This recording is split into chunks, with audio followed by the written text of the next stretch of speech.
What is going on, guys? Jack here, and welcome to episode 2 of the Tottenham Hotspur career mode. And in this episode we are firstly going to be going into the search criteria, as we are going to be picking up a new left back. And I just want to say thank you for the support on the last episode. We hit 72 likes the last time I checked, which is absolutely incredible. If we can get anywhere near that on this episode, that would just be absolutely incredible. And you can see here, I am going for Alberto Moreno, someone that you guys did suggest in the comments down below in the last episode. So I thought I'd try and go for him, as getting a left back is kind of priority at the moment. I did actually look and see that Zeki Fries isn't quite good enough just yet to be a backup left back. So I did need someone good, and I was looking for Alexandro as well as another good player to purchase. But unfortunately, he was a little bit too expensive for me, so I was trying to go for Alberto Moreno mainly. But I did whack a bid in for, I think in the end, 2 million plus Gomez. And I will hope that that deal does get accepted. I think I did offer Gomez in the deal. I'm not 100% sure who I did offer in the end. But I was keen on signing Alexandro. And if I can't sign him this season, I may sign him next season, depending on how well our left backs do, really. You know, Zeki Fries, how well he does in the left back position when I do play him in cup games. We'll wait and see, but you can see the top deals there. Robert Lewandowski, of course, has gone to Real Madrid, as in every career mode. And as you can see here, we have one transfer offer rejected, and that was for Alexandro, and they were just wanting so much more than he was actually worth. 50 million valuation, that is absolutely ridiculous. I know for certain he's not worth more than 7 million at the most. But we do get the contract offer accepted here for James Ward-Prowse. And you guys may be wondering why I'm accepting it for James Ward-Prowse. We already have Tom Carroll. Why would I be doing that? And the reason behind that is because I do want a backup central midfielder for the future, as he is a very solid player. I've got him on my Spurs career mode on my main account, and he's an absolute god. He's a great passer of the ball and turns out to be a great youngster. And I thought I'd pick him up, as he's English as well, and he fit the criteria really of a player that I did really want to get for this season. I think he'd be a great pairing with Tom Carroll when he does come back. And you can see here, Alberto Moreno did want a bigger squad role. He was getting paid 40 grand a week, which is a lot of money, I have to admit. But I'm hoping that it's going to be worth it. He's currently got 11 months on his contract left. I won't be able to get him for free in January if I don't get the contract accepted, but luckily I do get it accepted, and we are going to be signing a left back in Alberto Moreno. Looks like a really good player, and we'll be having a look at him in a minute, and the overall that he does have as soon as he does join Spurs for 3.2 million from Sevilla. He looks like a great player and got some great physical stats on him. But we're going into the squad report now. If you do want to see any players, as always, pause the video and you will be able to see the growth of the players. You can see Vlad Kirakesh doing pretty well, as well as Carl Norton already. I've been playing Carl Norton a lot because, I don't know, I mean, Carl Walker is good, but I've been playing Carl Norton at the left back position quite a bit, but now I don't actually have to. Emmanuel Adebayor, because of his recent form, has gone up to 81 overall despite being 29. A lot of you guys did tell me to sell him, but by God, that would have been a mistake. He's already played very well in pre-season, so there was no need to sell him. And you can see there, we've got Brad Friedel. He is retiring at the end of the season, which is a shame because it means I do have to pick up another goalkeeper, because of course Gomez has gone to Southampton in the deal to bring James Ward-Prowse to the club, and he will be a replacement for Etienne Capoue. And maybe with the funds that I do get from selling Etienne Capoue, I can bring back Lewis Holtby from his loan spell at Fulham. Let me know what you guys think about that. I am tempted to bring him back because I really don't know why they loaned him out in the first place, to be honest, because he's going to get more game time at Spurs. I know there's a lot of central attacking midfielders at Spurs at the moment, but the amount of players in real life that are injured, it just doesn't make any sense. I think it's something ridiculous, like 10 or 15 players that are injured. I don't know the exact amount, but quite a few players in Spurs in real life are injured. But we're going into this game, first of all, against Arsenal. They've got a very strong lineup with Mandzukic up front, which they did get from Bayern Munich in the transfer window. So it'll be interesting to see how he plays. And you can see I'm rocking a pretty strong lineup. Got Chadley out on the left mid. He's a pretty good player when he plays well, and I may be playing Gylfi Sigurdsson in this game because I really am fond of him in real life as well as in the game. But we start things off here very well. Eriksen doing a lovely little 1-2 there with Adebayor, and in the end he slots it into the back of the net to get, I think that might have been his second goal of the season already, we're not even 3 or 4 games into the season and he's already racking up the goals. You know, he's doing very well in games and he's scoring goals. I'm really hoping that he does hit the high 85s, maybe 86 by the end of this season. That might be a bit optimistic considering he's 82 at the moment, but I'm really hopeful of it because he's such a quality player. And to make things even better, Soldado got put through here, but it's a bad shot on his weak foot. Soldado's weak foot is not good whatsoever, and it really did show there. I mean, his left foot is pretty abysmal, and that should have gone past Wojciech Szczesny as he was coming out off of his line, and that should have made it 2-0 there. But into the second half, Lamela here picks up the ball off of a rebound of a poor header, and in the end, Wojciech Szczesny again forced to make a really good save.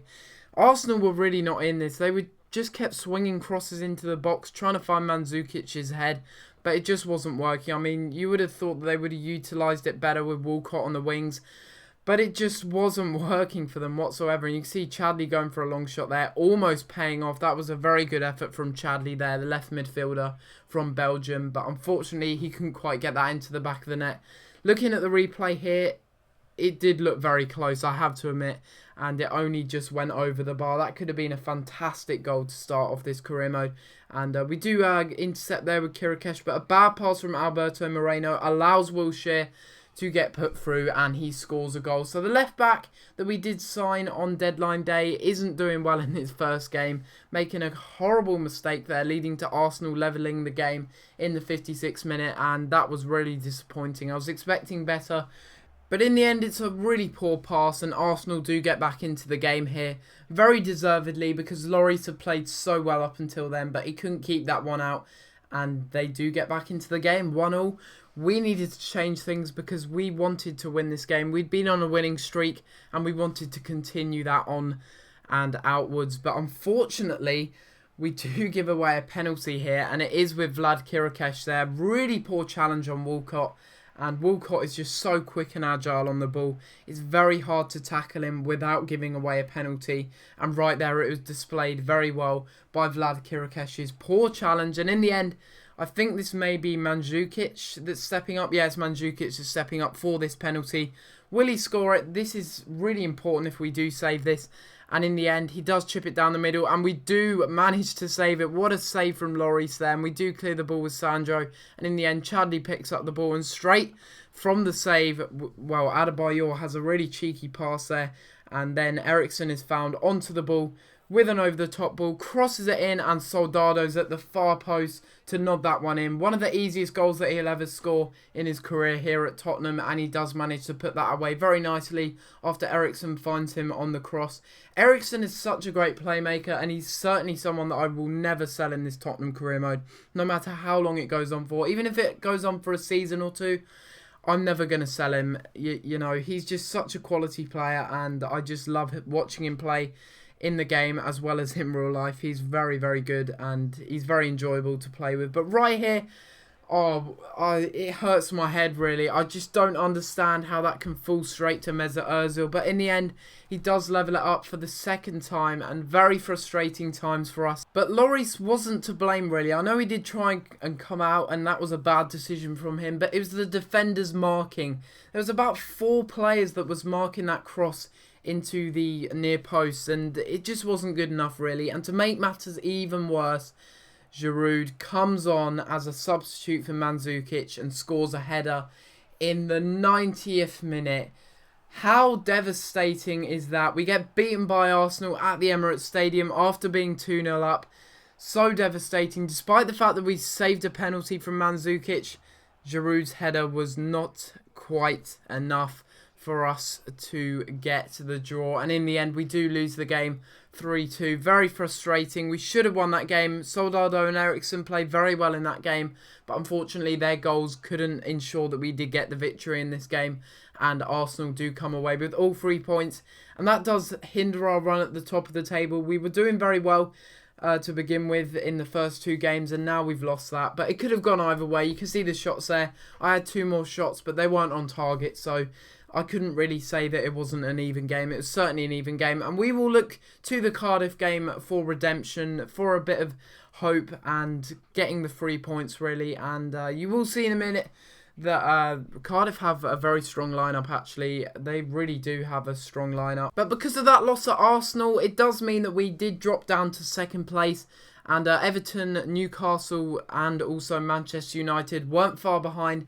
And in this game, Stephen Corker was playing against his old club. And I was looking actually to bring Stephen Corker back to the club, maybe in January or maybe next summer, because I really do like him and I think it'd be great to bring him back to the club. I do realise that Docklanders has done the same thing, but hopefully you guys can understand that I have the same kind of aim to bring back Stephen Corker back to Tottenham, especially if Cardiff do get relegated. There is a high chance that I will be able to sign him, and that would be really good. But you can see here, Medell loses the ball, and Aaron Lennon plays a lovely through ball over to Adebayor, and Adebayor is unlucky not to score on the first attempt, but on the second attempt, Soldado scores a lovely acrobatic kick and scores to make it 1-0. It took till the 71st minute for us to score, and if you're wondering why the weather did change, it's because unfortunately, the footage got corrupt from that point, so what I had to do was actually restart the game, which was very frustrating. I only realised after I'd finished the game, and it was a very good game. I would have loved to have brung it to you guys, and I do apologise for that in advance. And you can see here that we do actually go through once again with Adebayor muscling Corker off the ball, and in the end, it's a weird finish past the goalkeeper at the near post. You don't see that very often, a near post goal, but Adebayor manages to score it and make it 2-0 in quick succession after he did miss the chance and Soldado pounced on the rebound. So that made it 2-0 and Corker was just not having a great time really. You can see there trying to outmuscle his former teammate off the ball, but in the end Adebayor's strength and aggression was just too much, and look at that finish there with the outside of his foot. Very nice there with his right foot, and in the end it does make it 2-0. And Ericsson here with a lovely 1-2 once again with his teammate, and he could have made it 3 there.